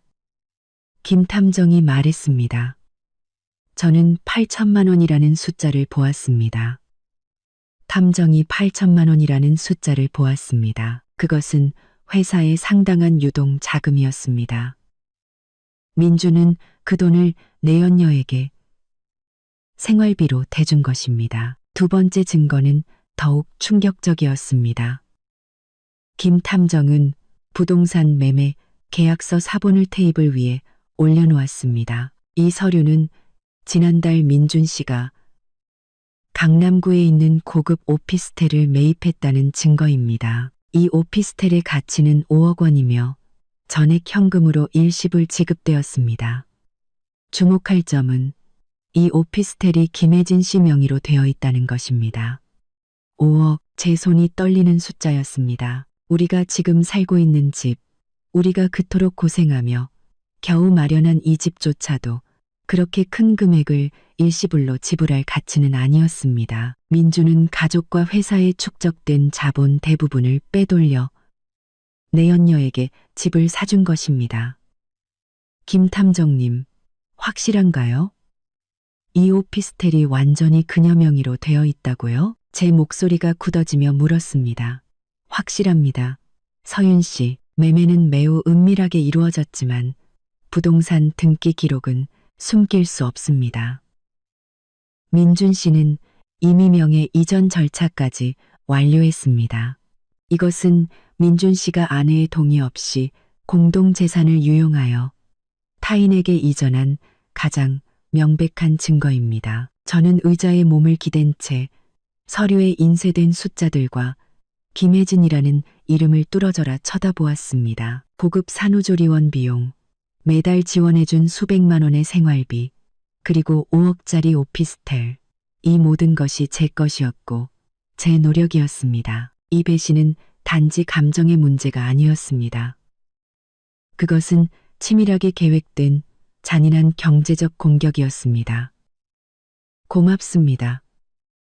김 탐정님. 충분한 정보를 얻었습니다. 저는 말하며 서류 파일을 챙겼습니다. 저는 즉시서 변호사에게 전화를 걸었습니다. 변호사님. 탐정에게서 모든 서류를 받았습니다. 오피스텔 5억, 현금 8천만 원입니다. 최대한 빨리 이혼 소송 및 재산 반환 청구 소송 서류를 준비해 주십시오. 서 변호사는 잠시 침묵하더니 전문가다운 목소리로 말했습니다. 알겠습니다. 서윤 씨, 그 서류들을 제게 가져오시면 즉시 절차에 착수하겠습니다. 우리가 가장 먼저 해야 할 일은 그가 집에 돌아오자마자 그를 수세에 몰아넣을 결정적인 한 방을 날리는 것입니다. 저는 탐정 사무실을 나왔습니다. 제 마음은 완전히 얼어붙어 있었습니다. 사랑, 신뢰, 존경, 그 모든 것이 무감각한 숫자들과 집문서 위 낯선 여자의 이름으로 대체되었습니다. 저는 민준의 출장을 무자비한 대결로 끝내야 할 때가 왔음을 알았습니다. 5일간의 출장 마지막 날인 화요일, 민준은 저녁에 집에 도착할 것이라고 전화로 알려왔습니다. 그의 목소리는 편안하면서도 약간 피곤해 보였는데 마치 멀고 힘든 출장을 마치고 돌아오는 사람처럼 보였습니다. 나 도착하면 뭐 특별히 먹고 싶은 거 없어? 내가 당신이랑 준서 먹을 거 사갈게. 민준이 전화로 말했습니다. 그냥 오세요. 저녁은 다 준비해 놨어요. 준서가 아빠를 얼마나 기다리는지 몰라요. 저는 대답했습니다. 제 목소리는 너무나 부드럽고 평온해서 제 자신의 연기력에 저 자신도 놀랄 정도였습니다. 저는 오후 내내 대결을 준비했습니다. 집을 청소하지도 꽃을 사지도 환영하는 듯한 그 어떤 행동도 하지 않았습니다. 저는 그저 편안한 실내복을 입고 머리를 단정하게 묶은 채 기다렸습니다. 제가 준비한 것은 서류 파일이었습니다. 서 변호사가 검토하고 체계적으로 정리한 그 파일. 저는 그것을 거실 탁자 위에 식어버린 커피 잔 옆에 반듯하게 놓았습니다. 파일 표지에는 아무것도 쓰지 않았습니다. 단지 제가 인쇄한 커다란 사진 한 장만 있었죠. 민준이 신생아를 안고 있고 시부모와 시누이가 306호에서 혜진을 둘러싸고 있는 그 사진이었습니다. 저녁 7시쯤 익숙한 회사차가 대문 앞에 멈추는 소리가 들렸습니다. 저는 일어나 문을 열러 나갔습니다. 얼굴에는 아무런 감정도 드러내지 않았죠. 민주는 과일이 담긴 큰 봉투를 들고 집으로 들어섰습니다. 그의 얼굴은 햇볕에 약간 그을렸고 정말 피곤해 보였습니다. 아마도 병원과 호텔 사이를 오가며 연기하느라 지쳤을 겁니다. 나 왔어, 여보. 민준이 말했습니다. 저를 안으려고 했지만 저는 섬세하게 한 걸음 뒤로 물러섰습니다. 네, 오셨어요. 오는 길에 고생 많았죠. 그는 제 냉담함에 약간 놀란 듯 했지만 금세 제가 출장이 길어져 삐졌을 거라고 생각하며 대수롭지 않게 넘겼습니다. 준서는 어딨어? 우리 아들 보고 싶어 죽겠네. 민준이 거실을 둘러보며 물었습니다. 방에서 장난감 가지고 놀고 있어요. 그냥 놀게 두세요. 여기 좀 앉아요. 할 얘기가 있어요. 저는 탁자 맞은편 소파를 가리키며 말했습니다. 민주는 선물 봉투를 내려놓고 소파로 향했습니다. 그가 자리에 앉자마자 그의 시선은 탁자 위의 사진에 부딪혔습니다. 민주는 그 자리에 얼어붙었습니다.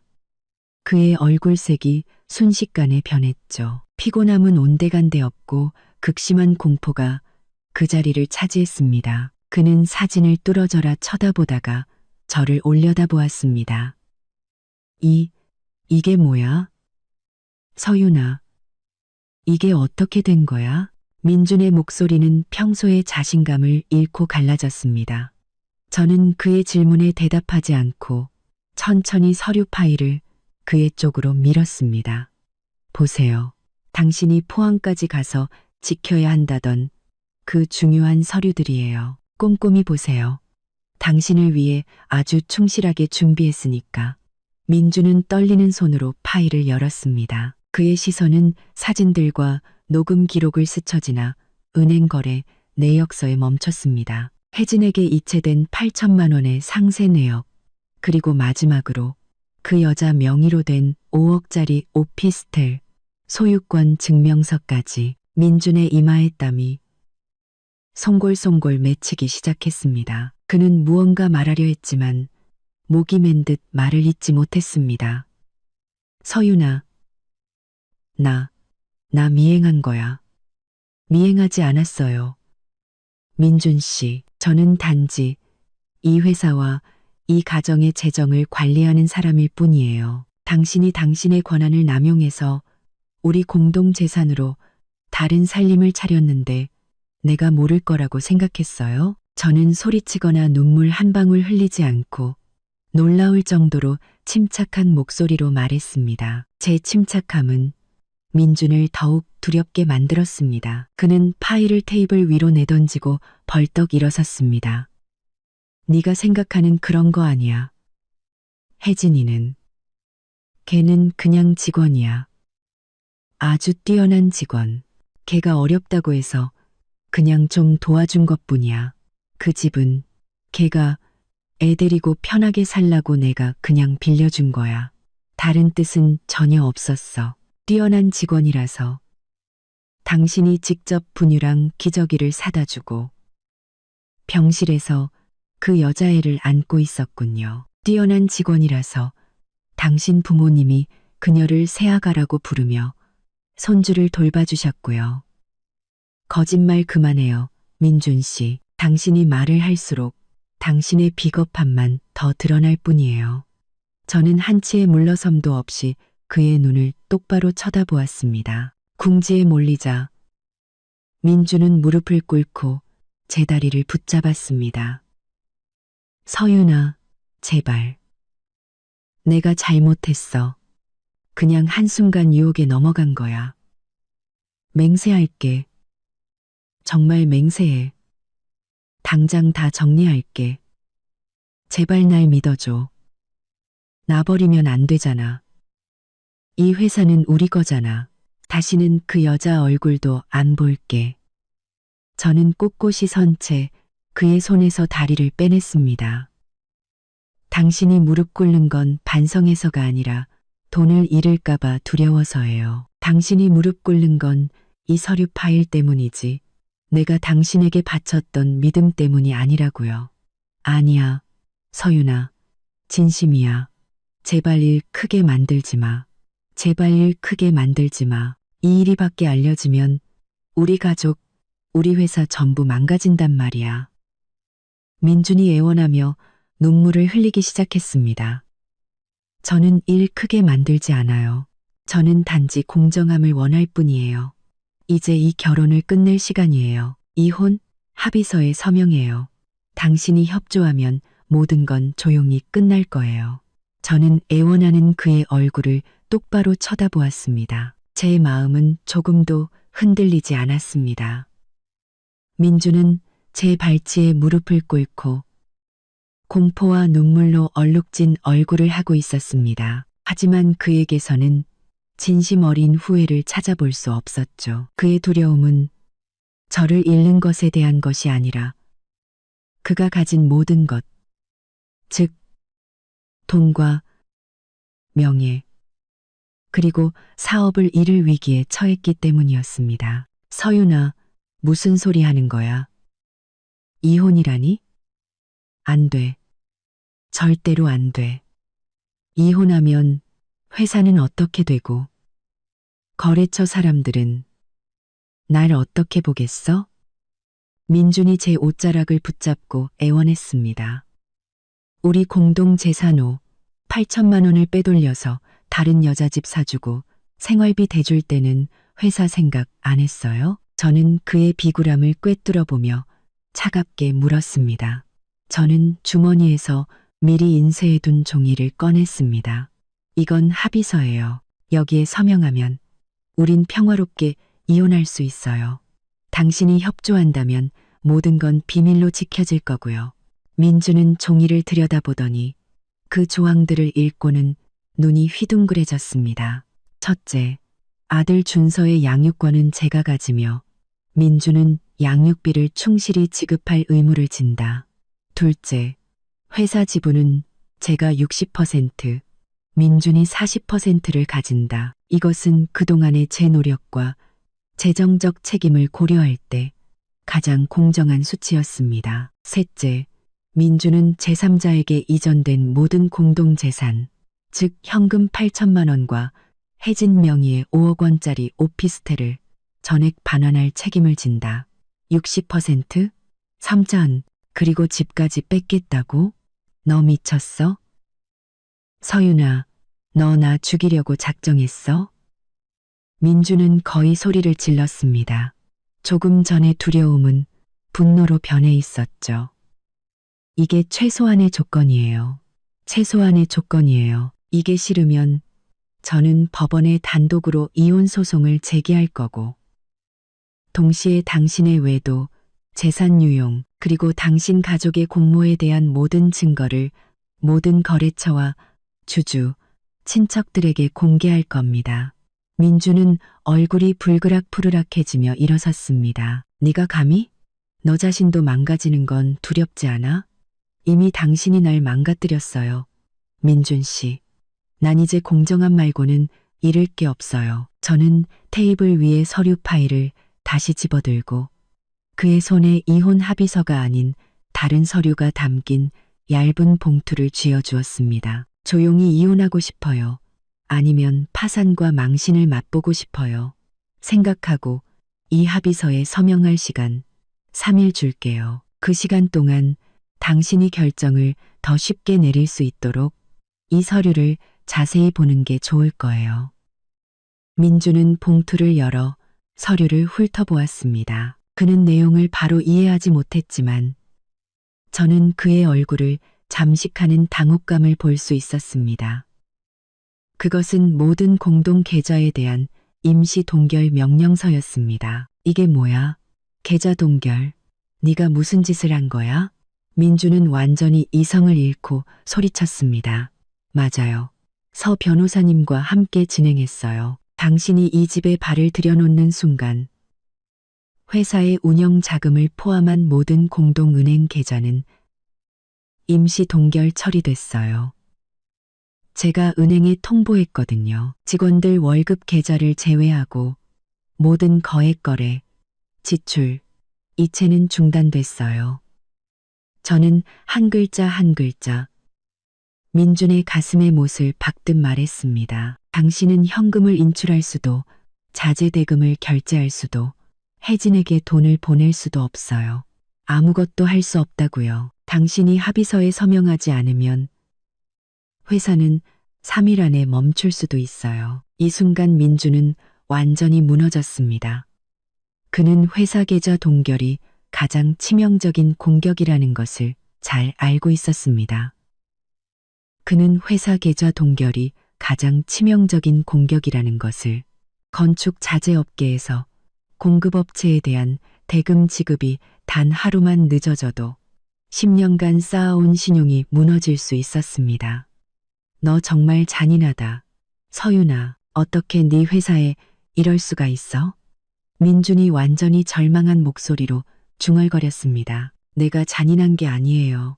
난 내 아들의 재산을 지키고 있는 거예요. 회사는 내가 계좌를 동결해서 망하는 게 아니라 당신이 회사 돈을 빼돌려 다른 여자를 먹여 살렸기 때문에 망하는 거예요. 3일 줄게요. 3일 안에 합의서에 서명하고 혜진에게 모든 재산을 반환하라고 요구해요. 저는 일어나 아들 방으로 들어갔습니다.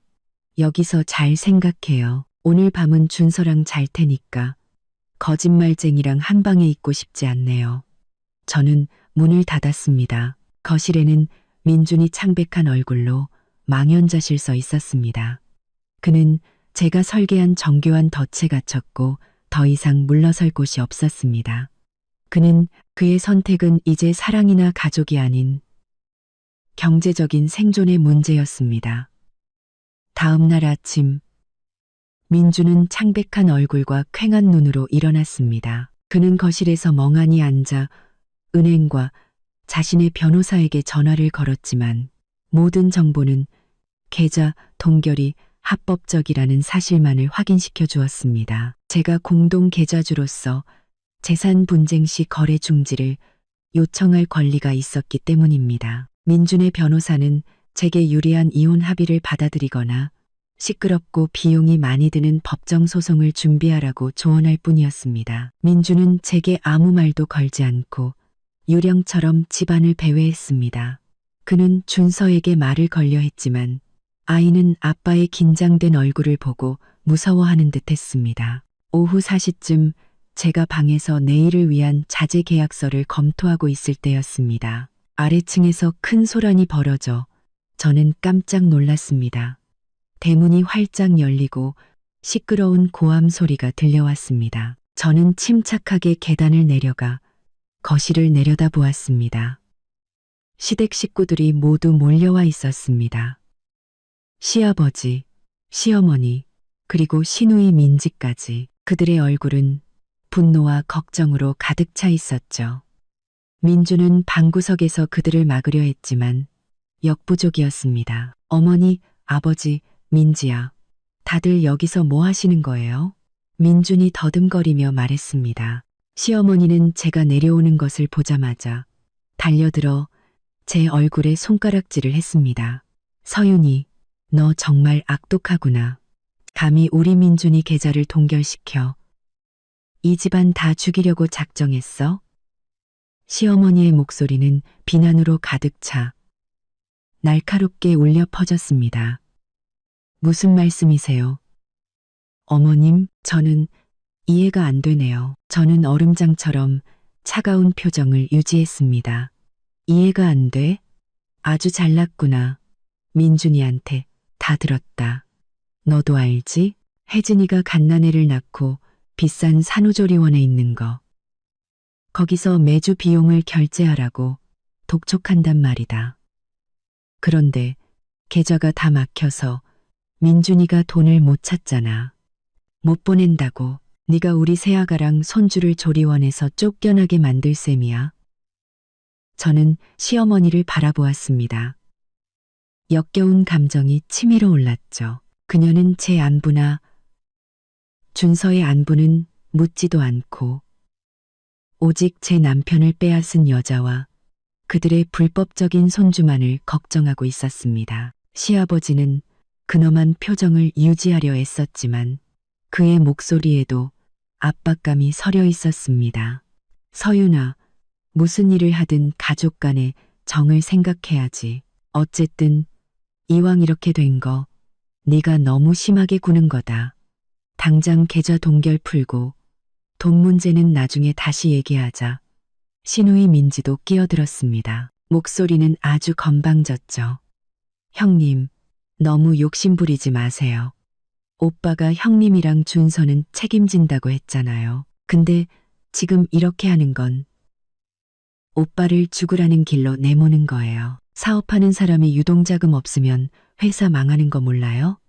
돈 문제는 나중에 얘기하자고요. 저는 가볍지만 경멸이 담긴 미소를 지었습니다.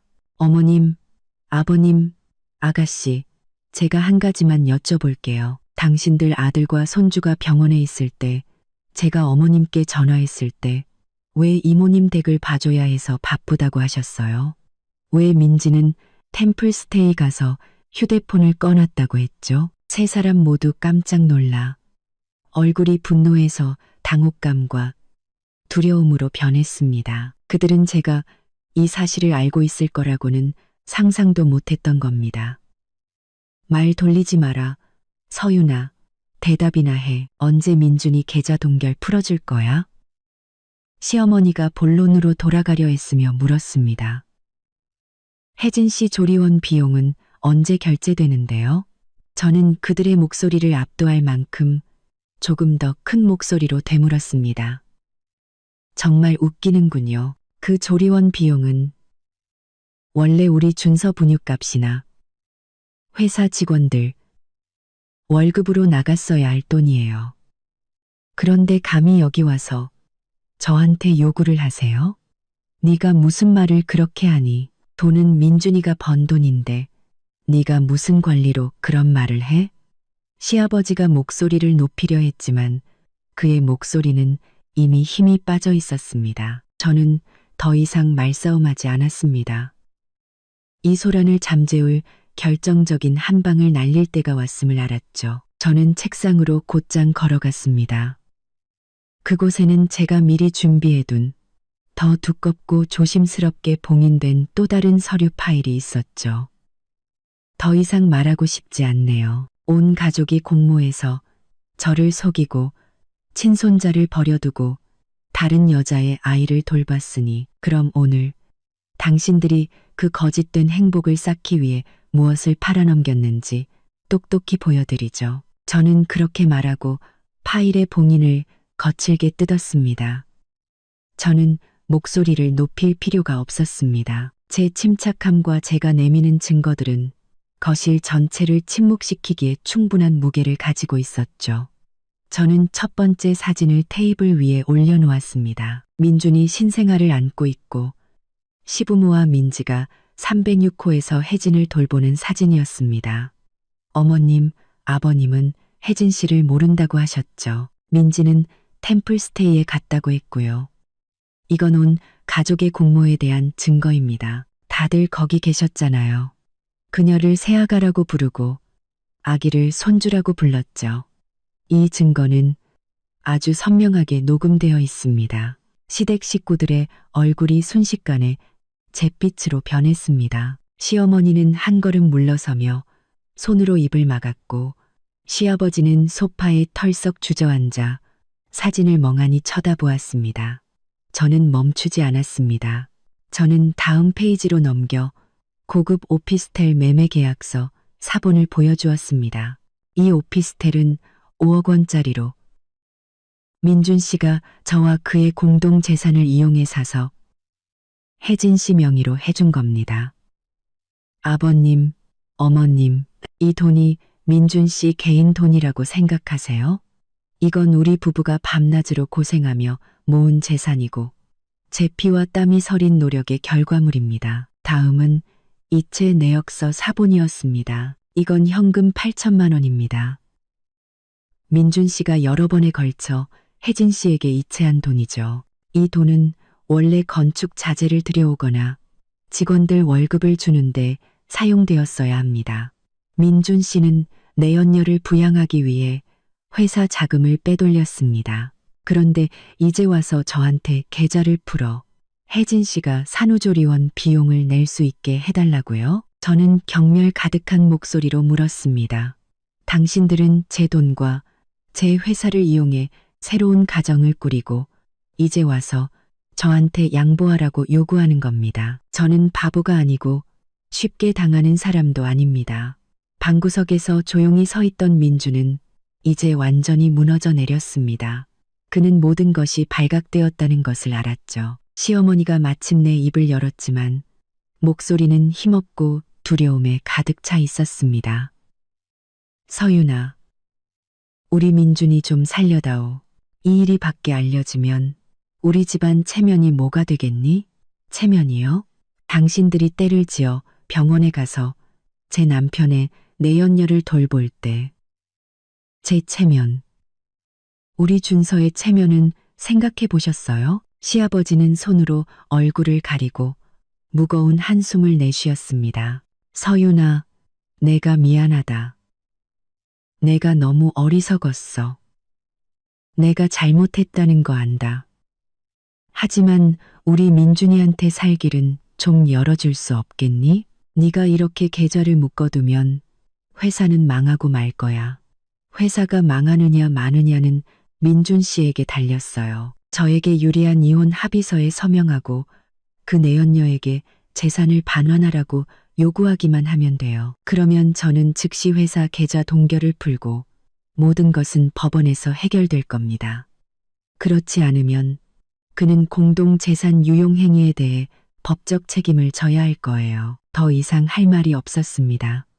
집안의 가장인 시아버지부터 막내딸인 시누이까지 시댁 식구들은 부인할 수 없는 증거 앞에서 완전히 침묵했습니다. 그들은 분노와 압박감으로 무장하고 이곳을 찾아왔지만 이제는 진실 앞에서 고개를 숙여야만 했습니다. 몇 분간의 무거운 침묵 끝에 시아버지가 일어섰습니다. 그만, 우리 돌아가자. 서윤아, 내 뜻대로 하려무나. 아비는 더 이상 할 말이 없다. 그들은 모욕감 속에서 떠났습니다. 작별 인사 한마디 없이 말이죠. 시어머니는 시어머니로서의 위엄을 모두 잃은 채 앞장서 걸었고 민지는 저를 쳐다보려 했지만 그녀의 눈에는 두려움만 가득했습니다. 저는 그들의 뒷모습이 대문 뒤로 사라지는 것을 보았습니다. 소라는 끝났고 저 서유는 이 첫 번째 전투에서 승리했습니다. 이제 모든 압박은 민준에게로 향했습니다. 시댁 식구들이 굴욕적으로 떠난 후 민준은 완전히 무너졌습니다. 더 이상 자신을 보호해 줄 사람이 없다는 것을 깨달았죠. 즉시 파급 효과가 나타났습니다. 몇 시간 안에 민준의 휴대폰이 쉴 새 없이 울리기 시작했습니다. 공급업체가 아니라 주요 거래처와 집안의 큰어른들이었습니다. 집안의 가장 큰어른인 큰아버지가 민준에게 전화를 걸어 실망 가득한 목소리로 말했습니다. 민준아, 네가 지금 무슨 짓을 하고 다니는 거냐? 온 집안 어른들한테 전화가 빗발친다. 네가 밖에서 애 낳고 새 살림 차렸다고. 네가 이러면 우리 집안 체면이 뭐가 되냐. 회사의 가장 큰 거래처에서도 전화가 와서 곧 체결될 계약을 취소하고 계약금을 돌려달라고 요구했습니다. 민준 씨, 사업을 어떻게 하는 겁니까? 회사 돈 빼돌려서 여자 집 사주는데 내가 어떻게 당신이랑 사업을 같이 하겠소? 회사 계좌도 동결됐다면서 집안일이나 잘 해결하시오. 사업에 피해 주지 말고. 시댁 식구들의 압박은 민준을 두렵게 했지만 친척들과 사업 파트너들의 압박은 그를 벼랑 끝으로 내몰았습니다. 명예는 민준이 가장 소중히 여기는 것이었고 이제 그것이 산산조각 나고 있었습니다. 저녁에 민준이 집에 돌아왔습니다. 그는 더 이상 무릎 꿇고 사과하지 않았습니다. 대신 극심한 피로와 절망에 빠져 있었죠. 내가 졌어. 서윤아. 네가 원하는 대로 다 할게. 제발 이제 회사 계좌 좀 풀어줘. 이러다 정말 다 무너지고 말 거야. 합의서는요? 저는 여전히 변함없는 목소리로 물었습니다. 민주는 주머니에서 이혼 합의서를 꺼냈습니다. 그의 서명은 이미 되어 있었지만 떨리고 희미했습니다. 서명했어. 하지만 약속해. 내가 서명하면 네가 혜진이한테서 그 집이랑 돈을 되찾는 걸 도와줘야 해. 난 그걸 메꿀 돈이 없어. 그건 당연한 일이죠. 저는 합의서를 받아 파일에 넣었습니다. 계좌 동결 해제 명령을 보내기 전에 그 여자에게 전화해서 재산을 반환하라고 요구해요. 당신의 협조에 대한 증거가 필요하니까. 민주는 고개를 푹 숙이고 휴대폰을 꺼내 혜진에게 전화를 걸었습니다.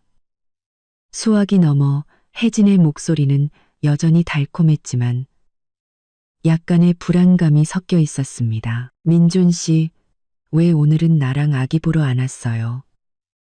여기서 비용 결제하라고 난리예요. 혜진 씨, 잘 들어요. 민준이 말했습니다. 그의 목소리에는 더 이상 평소의 다정함이 없었고 대신 차가움과 씁쓸함이 가득했습니다. 다 끝났어. 당신 나한테 받은 8천만 원이랑 5억짜리 오피스텔 당장 돌려줘요. 나한테 다시 명예 이전하는 절차 밟으라고. 수화기 저편은 잠시 침묵하더니 혜진의 목소리가 날카롭고 도전적으로 변했습니다. 무슨 소리예요? 당신이 우리 아들 주려고 사준 거잖아요. 이제 와서 돌려달라고요? 꿈 깨세요. 내가 당신 애를 낳았다고요. 이혼 서류 한 장이면 다 끝날 줄 알아요? 장난하는 거 아니야. 지금 내 아내가 회사 계좌를 다 동결시켰어. 당신이 내 말대로 하지 않으면 난 당신이랑 애한테 더 이상 돈 한 푼도 줄 수 없다고. 알아듣겠어? 단 한 푼도 못 받게 될 거라고. 마침내 혜진도 문제의 심각성을 깨달았습니다. 그녀는 민준이 파산하면 자신이 의지할 곳이 없어진다는 것을 알았죠. 한참의 실랑이와 협박 끝에 혜진은 결국 동의했습니다. 알았어요. 기다려요. 돌려줄 테니까. 하지만 위자료는 줘야 할 거예요. 우리 모자한테 이렇게 대할 수는 없어요. 그녀는 소리치고 전화를 끊었습니다. 그 후 2주 동안 이혼 절차는 신속하게 진행되었습니다. 제가 306호에서 찍은 사진, 녹음 파일, 재산 이전 기록까지 부인할 수 없는 증거들 덕분에 판사는 많은 시간을 들이지 않고 이혼을 선고했습니다. 저는 제가 요구했던 모든 것을 얻었습니다. 첫째, 저는 아들 준서의 단독 양육권을 인정받았습니다. 민주는 법에 따라 아들의 양육비를 충실히 지급해야 했습니다.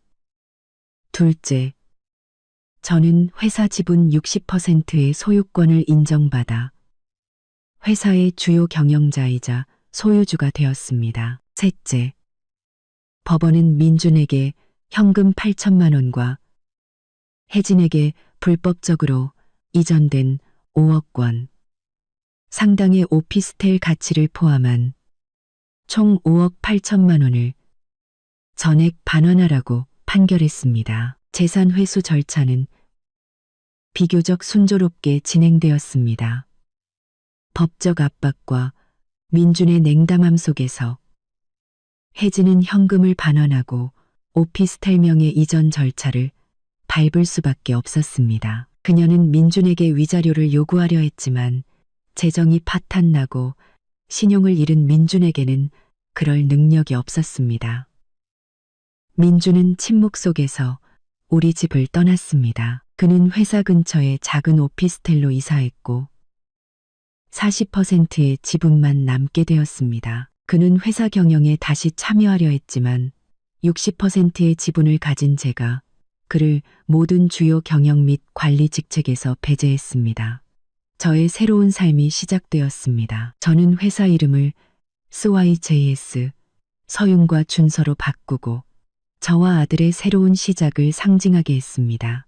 저는 회사 재건에 모든 힘을 쏟았습니다. 시댁 식구들은 그 사건 이후 저와 완전히 연락을 끊었습니다. 시어머니는 더 이상 귀찮게 전화하지 않았고 시누이는 소셜미디어에서 자랑 섞인 글을 올리지 않았습니다.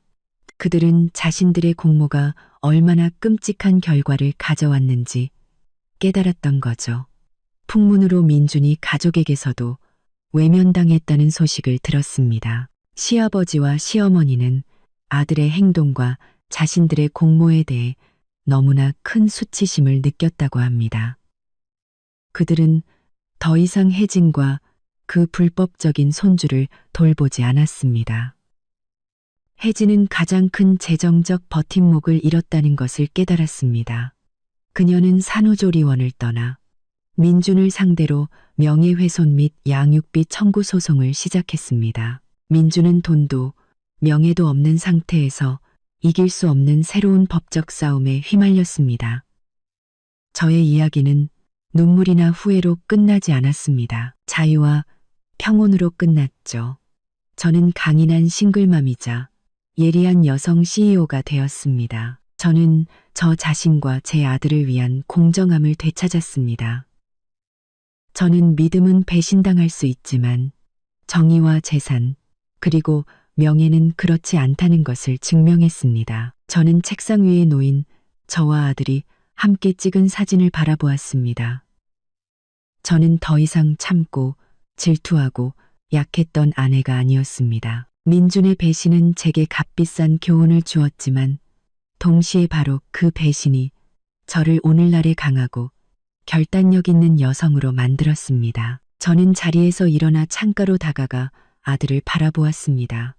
전쟁은 끝났고 저는 승리했습니다. 저는 재산과 회사를 되찾았고 가장 중요하게는 제 인생을 되찾았습니다.